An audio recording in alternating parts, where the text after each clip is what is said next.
My name's Kristy McFetridge, and I work with the Kerry Rape and Sexual Abuse Center. And one of the really important services that the Kerry Rape and Sexual Abuse Center provides is community education. So I go into the secondary schools and talk to young people in their place, in their level, about really important topics such as what is consent, and legally, when can you not have consent?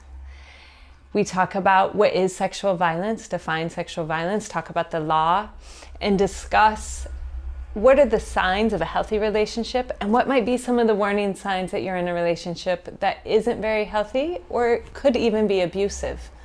And we ask the young people to engage in conversation and think critically about what are all the different influences in our world, because there's so many influences on young people today that weren't there 20 years ago.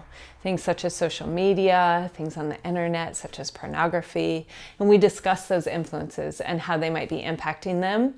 And we also talk about how can we prevent sexual violence from happening in our communities. The funding for consent education programs in Kerry is so important because what we want is that every single young person in Kerry is really clear about what is consent and that they feel able and empowered to have healthy relationships for themselves and that all young people can have healthy relationships. So we need adequate funding for the schools program in Kerry is so important because we want every single young person in County Kerry to be benefiting from this program. And if we have the funding, then we can go into all the schools. And right now, we've gone to a lot of schools around Kerry, but it should be a part of all young people's curriculum that they can be having these discussions in a safe environment.